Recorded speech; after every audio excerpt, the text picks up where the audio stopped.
تو سرکار اعلیٰ حضرت نے فوراً قلم کو اٹھا لیا اور کہا کہ اے قلم چل لکھ کہ بھائیوں کے لیے ترک پستا کریں، بھائیوں کے لیے ترک پستا کریں، دودھ پیتے کی نسبت پہ لاکھوں سلام، مصطفیٰ جانے رحمت پہ لاکھوں سلام، شمع بز میں ہدایت پہ لاکھوں سلام۔ حضرت حلیمہ خاتون ہیں، سرکار کو گود میں لے کر کے بیٹھی ہوئی باتیں کر رہی ہیں۔ نبی کی ماں ارشاد فرماتی ہیں، کیا ارشاد فرماتی ہیں؟ فرماتی ہیں کہ اے حلیمہ سنو سنو، یہ میرا بچہ جو ہے یہ عام بچوں کے طریقے سے نہیں ہے۔ جب میرے بچے کی ولادت ہوئی ہے، جب میرے بچے کی پیدائش ہوئی ہے، تو جس طریقے سے ماؤں کو تکلیف ہوتی ہے بچے کی پیدائش پر، مجھے تکلیف کا ذرہ برابر احساس نہیں ہوا۔ مجھے تکلیف کا ذرہ برابر احساس نہیں ہوا، اور اتنا ہی نہیں، جب میرے بچے کی ولادت ہوئی ہے تو میرے مکان کے صحن میں آسمان سے چاند اور ستارے جھکے چلے آ رہے تھے۔ اور اے حلیمہ سنو سنو، اتنا ہی پر بس نہیں ہے، جب میرے لاڈلے کو، جب میرے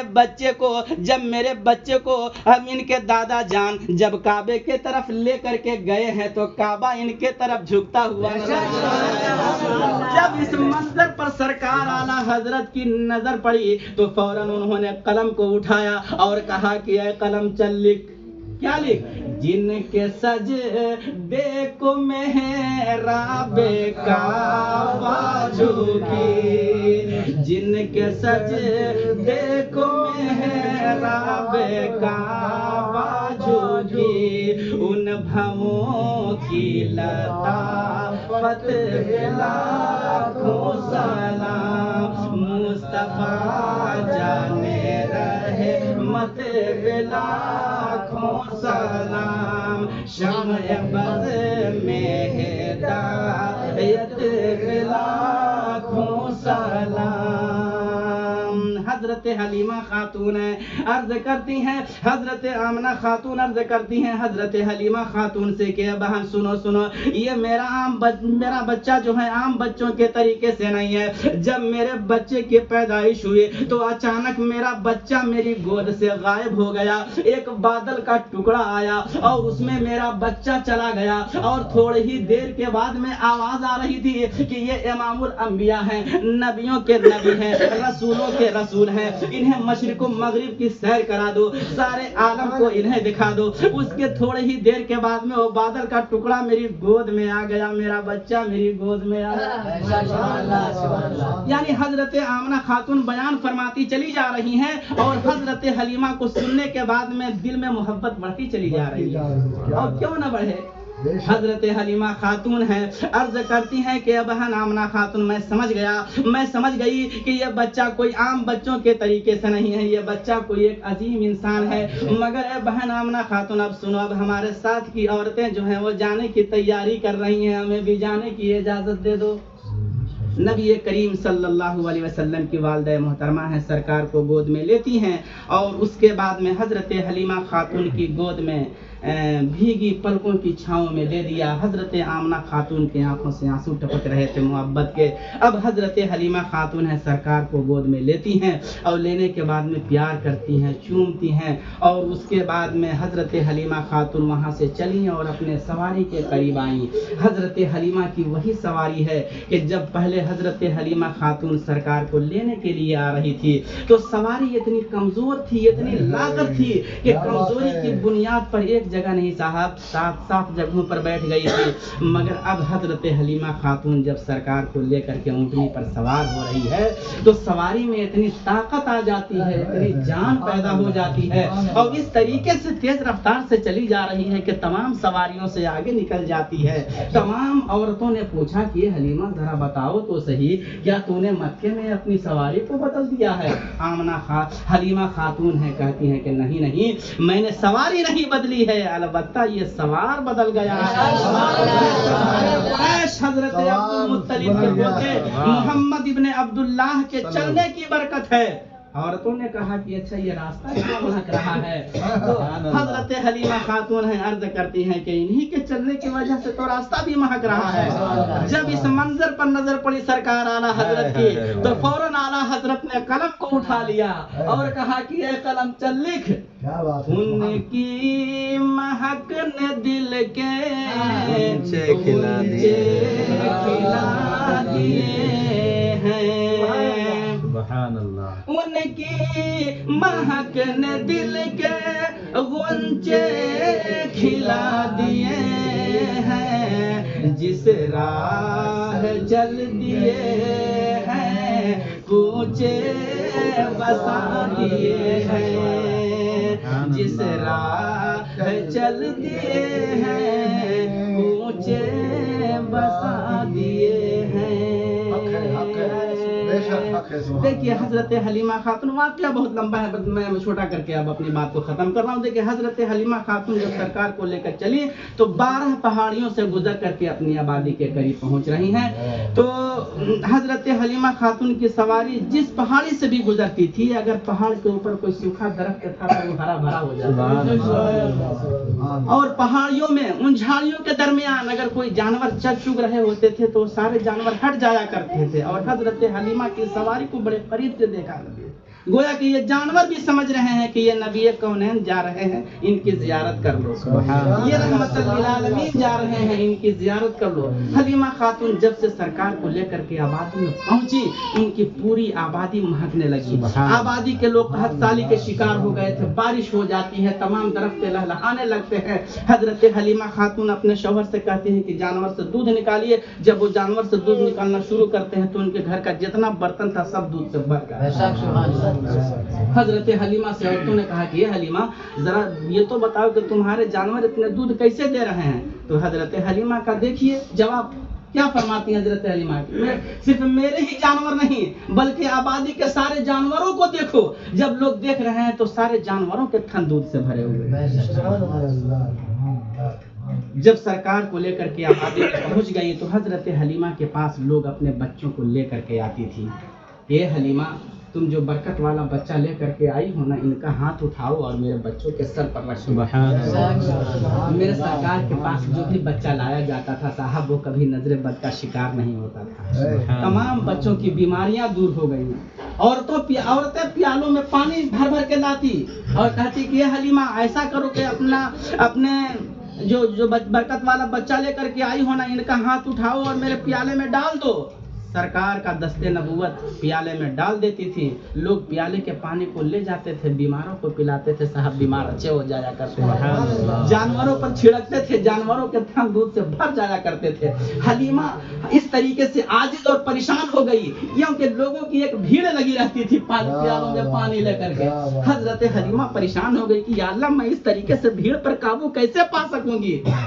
کوئی عقل کام نہیں کر رہی تھی۔ آخرکار بات ایک سمجھ میں آ گئی حضرت حلیمہ خاتون کو۔ حضرت حلیمہ خاتون نے کیا کیا، اپنے گھر کے باہر دروازے کے پاس ایک حوض کو کھود دیا، بول دیجئے سبحان اللہ، اور اس حوض میں پانی کو بھر دیا، اور پانی کو بھرنے کے بعد میں سرکار کا دونوں پاؤں شریف ڈال دیا اور اعلان کر دیا کہ سنو سنو، اب جس کو بھی محمد کے پاؤں کا دھومن لے جانا ہے وہ اس حوض سے لے جایا کرے۔ اب سرکار اعلیٰ حضرت کی جب نظر پڑی اس واقعے پر، فوراً قلم کو اٹھایا اور کہا کہ یہ قلم چل لکھ، جن کے تلووں کا دھون ہے آب حیات، جن کے تلووں کا دھون ہے آب حیات، ہیں وہ جان مسیحا ہمارا نبی، اور کون دیتا ہے دینے کو مجھے چاہیے، دینے والا ہے سچا ہمارا نبی۔ جب میرے نبی چلنے پھرنے کے ماحول میں آ گئے، تو آپ نے کہا کہ امی جان، یہ تو بتائیے کہ بھائی عبداللہ کہاں جایا کرتے تھے؟ حضرت حلیمہ کے لڑکے عبداللہ تھے، ہے نا؟ تو حضرت حلیمہ خاتون نے کہا کہ بیٹا یہ عبداللہ جنگل میں بکریوں کو چرانے کے لیے جایا کرتا ہے۔ تو حضرت حلیمہ خاتون سے میرے سرکار نے کہا کہ امی جان کل سے میں بھی جانا چاہتا ہوں۔ تو حضرت حلیمہ خاتون ہے کہتی ہیں کہ بیٹا میں تمہیں حکم تو نہیں دے سکتی، لیکن اگر تم جانا چاہ رہے ہو تو تمہارے لیے کوئی روک بھی نہیں۔ جب شام ہوئی عبداللہ گھر میں آ گئے تو حضرت حلیمہ خاتون نے کہا کہ بیٹا عبداللہ کل جب جنگل میں بکریوں کو چرانے کے لیے جانا نا تو اپنے حجازی بھائی محمد کو بھی لیتے جانا تھا۔ آج کچھ لوگ کہہ دیا کرتے ہیں کہ نبی کریم صلی اللہ علیہ وسلم بکریاں چرایا کرتے تھے۔ ان سے میں کہوں گا کہ ذرا پیارے جملے کو سنبھالو تاکہ تمہارے ایمان کا جنازہ نکلنے نہ پائے۔ میرے آقا صرف بکریاں ہی نہیں چرایا کرتے تھے، بکریوں کے چرانے کا پس منظر بھی تو ملاحظہ فرمائے۔ میرے آقا ضرور جا رہے ہیں جنگل میں بکریوں کو چرانے کے لیے، مگر اس ماحول پر آپ نگاہ رکھیے تاکہ عظمت مصطفیٰ آپ کے دل میں بیٹھ جائے اور ایمان کا جنازہ نکلنے نہ پائے۔ جب صبح ہوئی تو حضرت عبداللہ نے اپنے بکریوں کو کٹ گھرے سے کھول کر کے نکال لیا، تمام بکریاں نکل آئیں۔ اس کے بعد اپنے حجازی بھائی محمد کو بھی لے لیا، میرے سرکار تشریف فرما ہو گئے۔ اب حضرت عبداللہ روزانہ کی طرح اپنی بکریوں کو آگے بڑھانے کی کوشش کر رہے ہیں، بکریوں کو ہانک رہے ہیں، لیکن بکریاں ہیں کہ اپنی جگہ سے حرکت نہیں کر رہی ہیں۔ حضرت عبداللہ پریشان ہو گئے، آخرکار انہوں نے پیچھے مڑ کر کے دیکھا اور کہا امی جان دیکھو نا یہ بکریاں آج چل نہیں رہی ہیں۔ حضرت حلیمہ نے پیچھے مڑ کر کے دیکھا تو دیکھنے کے بعد میں کہا کہ بیٹا عبداللہ یہ بکریاں محمد کے آگے آگے نہیں چلے گی، تم محمد کو لے کر کے آگے ہو جاؤ، یہ بکریاں محمد کے پیچھے پیچھے چلے گی۔ گویا کہ یہ جانور بھی سمجھ رہے ہیں کہ یہ نبی ہیں، ان کے آگے آگے نہ چلو، یہ رحمت للعالمین ہیں، ان کے آگے آگے نہ چلو، یہ بشیر و نذیر ہیں، ان کے آگے آگے نہ چلو۔ یہ جانور تو پہچان رہے ہیں کہ یہ نبی ہیں، ان کے آگے آگے نہ چلو، مگر آج کل کچھ ایسے بھی جانور ہیں جو میرے نبی سے آگے بڑھنے کی کوشش کرتے ہیں، اسی لیے میں عرض کرتا ہوں کہ میرے نبی کو پہچانتا کون نہیں ہے؟ سب میرے نبی کو پہچانتے ہیں۔ یہ زمین میرے نبی کو پہچانتی ہے، یہ زمین، یہ آسمان میرے نبی کو پہچانتا ہے، ہوا فضا نبی کو پہچان رہی ہے، خشکی تری نبی کو پہچان رہی ہے، نباتات و جمادات نبی کو پہچان رہے ہیں، سب نبی کو پہچان رہے ہیں۔ اگر نبی کو کوئی نہیں پہچان رہا ہے وہ تو سرکش جن ہے یا نبی کو نہیں پہچان رہا ہے، یا سرکش انسان ہے جو نبی کو نہیں پہچان رہا ہے، ورنہ میرے نبی کو پہچانتا کون نہیں ہے؟ ارے پیڑ پودے سلام کرتے ہیں، پیڑ پودے سلام کرتے ہیں، جانور احترام کرتے ہیں، پیڑ پودے سلام کرتے ہیں، جانور احترام کرتے ہیں، اور میرے آقا کے ایک اشارے پر، میرے آقا کے ایک اشارے پر چاند سورج سلام کرتے ہیں، چاند سورج سلام کرتے ہیں۔ ایک شعر اور سماعت فرما لیجئے، اس کے بعد گفتگو ختم۔ کہ جو نبی کا غلام ہوتا ہے، جو نبی کا غلام ہوتا ہے، قابل احترام ہوتا ہے۔ یہاں پہ سب نبی کے غلام ہیں، اس لیے سب احترام کے لائق ہیں۔ جو نبی کا غلام ہوتا ہے، قابل احترام ہوتا ہے، اور پاس والے یہ راز کیا جانے، پاس والے یہ راز کیا جانے، ہر دور سے بھی سلام ہوتا ہے، دور سے بھی سلام ہوتا ہے۔ ذکر الانبیاء من العبادت و ذکر الصالحین کفارہ، جہاں ولیوں کا ذکر ہو رہا ہو سمجھو گناہوں کی مغفرت ہو رہی ہے، اور جہاں نبیوں کا ذکر ہو رہا ہو سمجھو خدا کی عبادت ہو رہی ہے۔ اب آئیے حضرت کا استقبال نعرہ تکبیر و رسالت سے کر لیں۔ نعرہ تکبیر، نعرہ تکبیر، نعرہ رسالت، نعرہ رسالت۔ علمائے اہل سنت مسلک اعلیٰ حضرت مسلک اعلیٰ حضرت جشن عید میلاد النبی نعرے تکبیر نعرے رسالت ماشاء اللہ سبحان اللہ.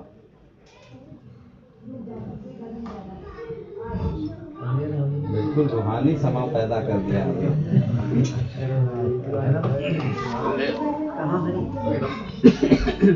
السلام علیکم ورحمۃ اللہ. الحمد للہ رب العالمین والعاقبۃ للمتقین والصلاة والسلام علی حبیبہ الکریم اما بعد فاعوذ باللہ من الشیطان الرجیم بسم اللہ الرحمن الرحیم.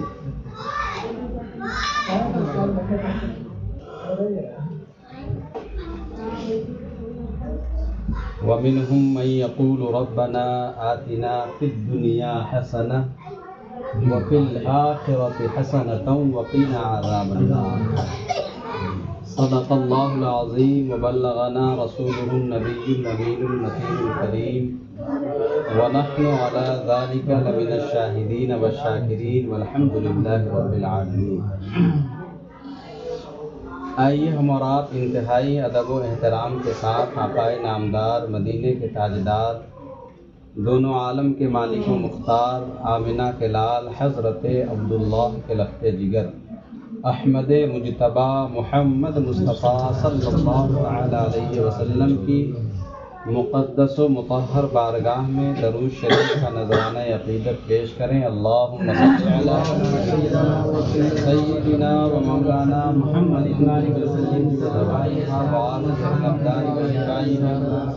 ونور الابصار وضیائها وعلى آلہ وصحبہ وبارک وسلم صلاة و سلاما علیک یا رسول اللہ صلی اللہ تعالی علیہ وسلم. اتنی اچھی تقریر اور اتنی اچھی نعت خوانی کے بعد مزید کسی چیز کی ضرورت اب رہ نہیں گئی. لیکن چونکہ اب میں آیا ہوں اور اخلاق بھائی نے بلایا ہے تو کسی کام سے ہی بلایا ہے، تو اس کام کو اگر کیے بغیر چلے جائیں گے تو یہ شکایت ہمیشہ کے راستہ بنایا گیا ہے، چلنے کا طریقہ تو آپ سے سیکھیں گے. اللہ تبارک و تعالیٰ اس محفل کو اپنی بارگاہ میں قبول فرمائے، اور اس محفل کے توسل سے اللہ تبارک و تعالیٰ کی بارگاہ میں دعا ہے اللہ اخلاق بھائی کے صاحبزادے کے سفر کو آسان فرمائے اور اس میں خوب کامیابی عطا فرمائے. دوستان محترم، خطبہ مسنونہ کے بعد جو میں نے ابھی آیت آپ کے سامنے میں تلاوت کی ہے، اچھا 2-3 شعر جی لگا کر درود شریف کا نذرانہ عقیدت پیش کریں. اللہم صلی علی سیدنا و مولانا محمد طب القلوب و دوائها وعافیت الابدان و شفائها ونور الابصار و ضیائها وعلی آلہ وصحبہ وبارک وسلم صلاة و سلاما علیک یا رسول اللہ صلی اللہ تعالی علیہ وسلم. کچھ شعر اور قاری صاحب کا حکم ہوا ہے تو پڑھیں گے. میں پڑھتا ہوں، محبتوں کے ساتھ آپ سنیے. دل کی دنیا دل کی دنیا کو محبت سے سجائے ہوئے ہیں. دل کی دنیا کو محبت سے سجائے ہوئے ہیں اور پلکیں سرے راہ بچھائے ہوئے ہیں اور پلکیں سرے راہ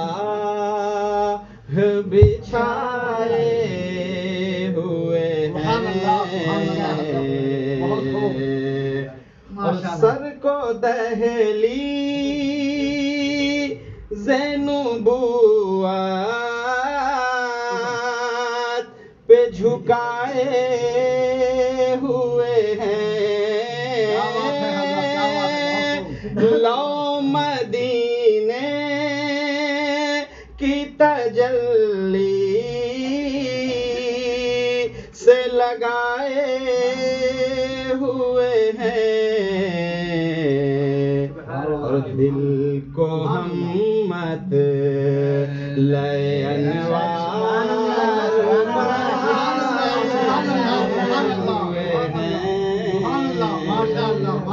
دل کو ہم مت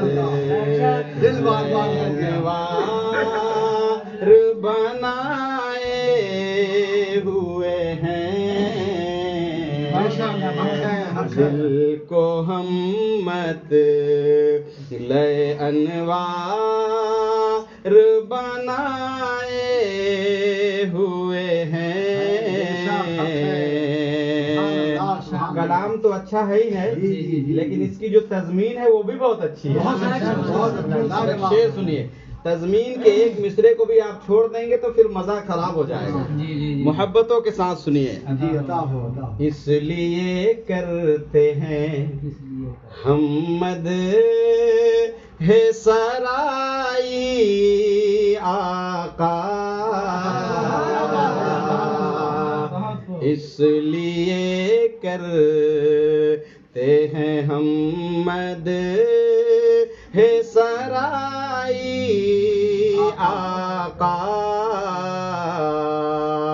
آپ دکھلا کبھی جل وے نوری آقا آپ دکھلا کبھی جل وے نوری آقا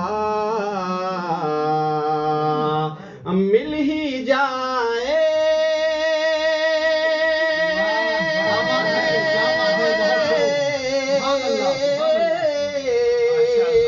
مل ہی جائے گی دکھ دل کو تشفی آقا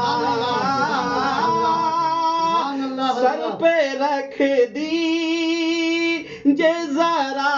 دست تسلی سر پہ رکھ دی جے ذرا دست تسلی آقا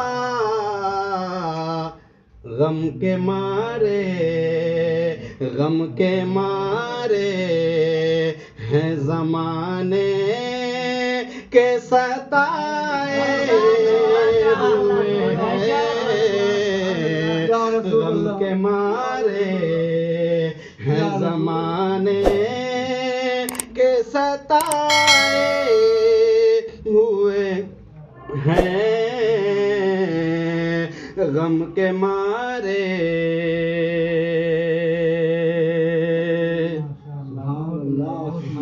سنیے ایک شعر جس نے توہین کیا ان کی وہ انسان نہ تھا جس نے توہین کیا ان کی وہ انسان نہ تھا اور قلب میں اس کے تو تھوڑا سا بھی ایمان تھا قلب میں اس کے تو تھوڑا سا بھی ایمان نہ تھا اور ان کا مانگتا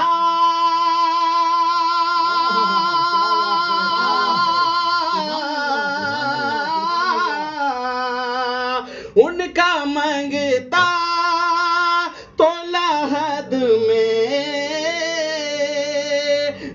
پریشان نہ تھا قبر کی نیند سے اٹھنا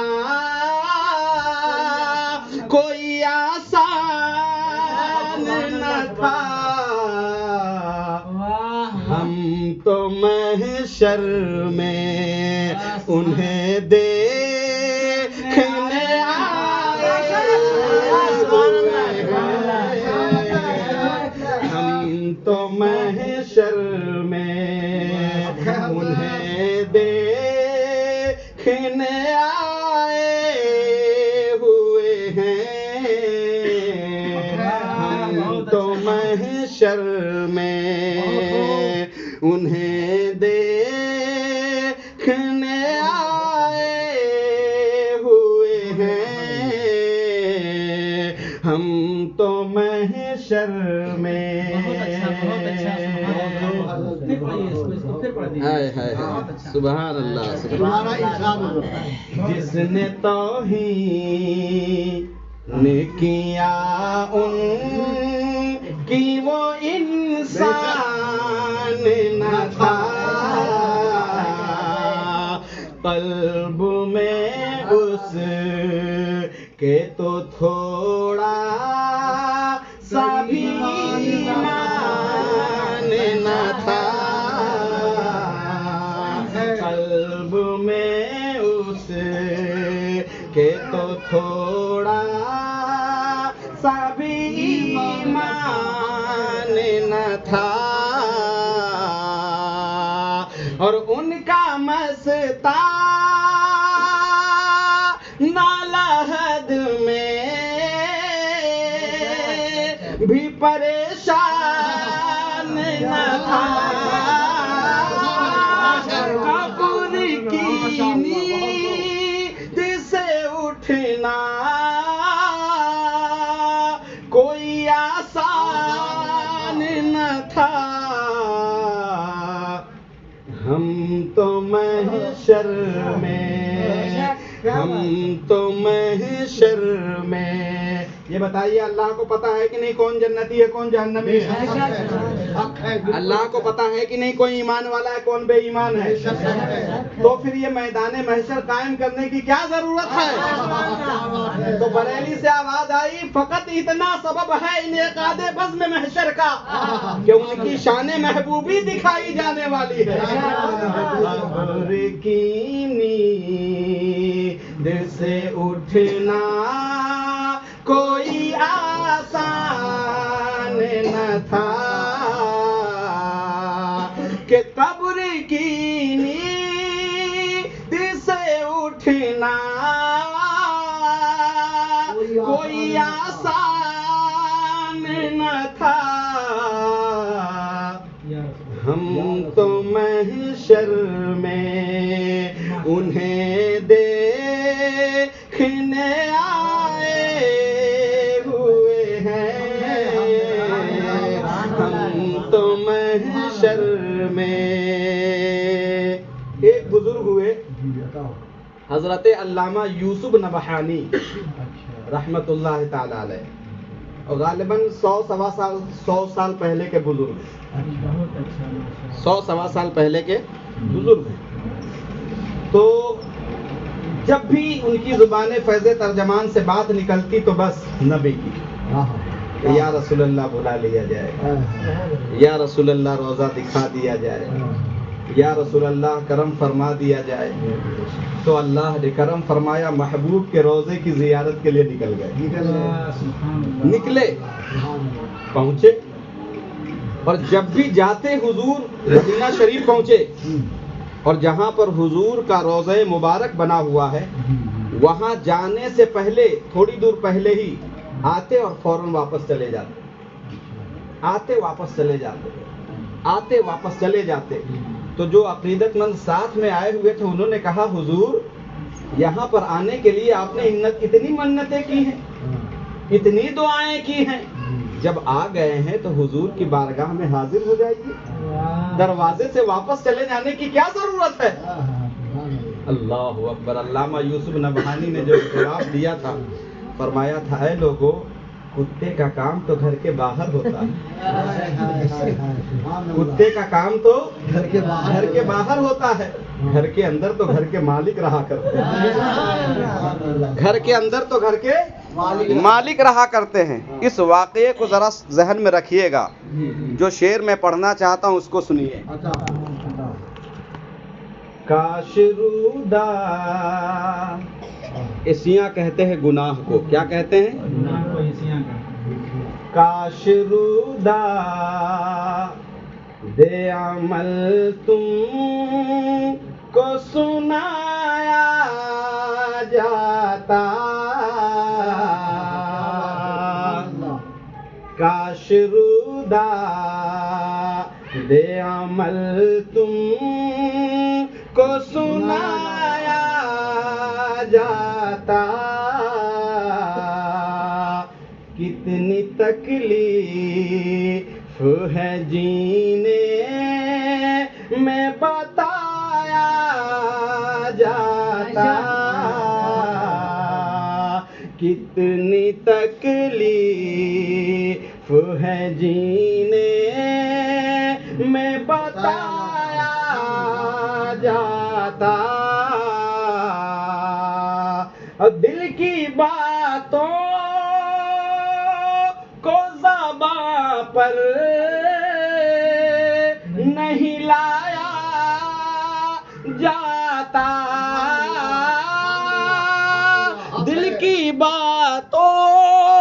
کو زباں پر نہیں لایا جاتا، شرم سیاہ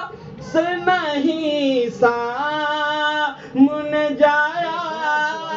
جاتا،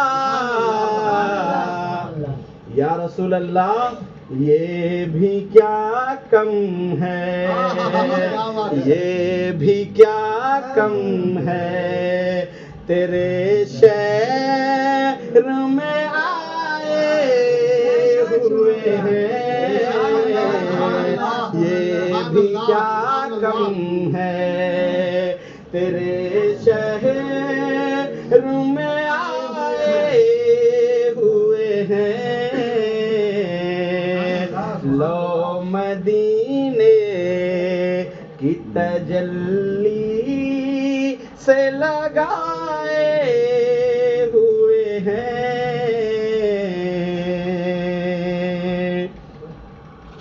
چونکہ ٹائم اب بہت زیادہ ہو گیا ہے،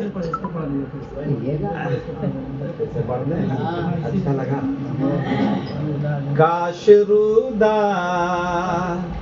دے عمل تم کو سنایا جاتا، کتنی تکلیف ہے جینے میں بتایا جاتا، اور دل کی باتوں کو زباں پر نہیں لایا جاتا، شرم سیاہ سے نہیں سامنے آیا جاتا، یہ بھی کیا کم ہے، یہ بھی کیا کم ہے، تیرے شہر میں آئے ہوئے ہیں، یہ بھی کیا کم ہے، تیرے شہر میں آئے ہوئے ہیں، یہ بھی کیا کم ہے۔ پھر کسی موقع پر اس کلام کو پورا کریں گے۔ درود شریف کا نذرانہ عقیدت۔ اللہ رب محمد صلی اللہ علیہ وسلم، نحن عباد محمد صلی اللہ علیہ وسلم، صلاۃ و سلام علیک یا رسول اللہ صلی اللہ علیہ وسلم۔